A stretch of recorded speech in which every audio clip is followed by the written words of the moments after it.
The Scientific Secrets of Jesus. Everyone knows the story. If you are good, you go to heaven. If you are evil, you go to hell. I do not know whether this is true or not, but in my opinion, the logic behind the idea that if you are good, you will be rewarded, and if you are evil, you will be punished, cannot help but endure. Thus, in a company, if someone helps their boss, they will be rewarded, and if they steal from them, they will end up in prison. Likewise, in a normal country, it is natural for the person who does much good to be promoted, and it is natural for the person who does much evil to be punished. In my opinion, this principle will endure forever. Another secret of Christianity is generosity toward the poor. Christ said that it is good to give money to the poor. In my opinion, he never said anywhere that it is good to give money to priests. The story of the tithe comes from the Old Testament. That is why poor people love Christianity, because it gives them hope. Not only for heaven, they also hope they will receive financial help. This principle, through which people receive hope and assistance, will endure. Do you know what the saints said? Faith without good deeds is dead. And so I ask myself, why do priests, instead of giving money to the poor, take money from the poor?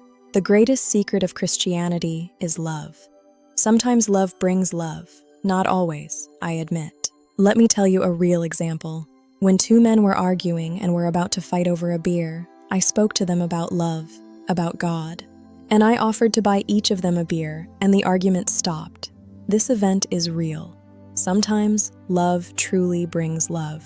From another point of view, love can lead to millions of good deeds. Not only can the poor receive a piece of bread, not only can doctors save lives, there can exist, remember this, millions of good deeds. The main difference between me and priests is that I believe reason can also lead to millions of good deeds.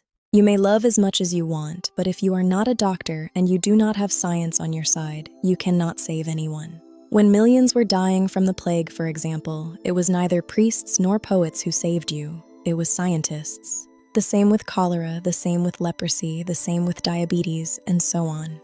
To highlight this truth even more, I propose the following experiment for everyone to try at home. The simian experiment. When you have a toothache, what do you do to make it go away? Do you pray, or do you take a Nurofen? It is a dangerous experiment. Think about it. Millions of people died from the plague, millions died from cholera, and so on. I believe humanity needs both reason and love, both of them, not only religious fanaticism.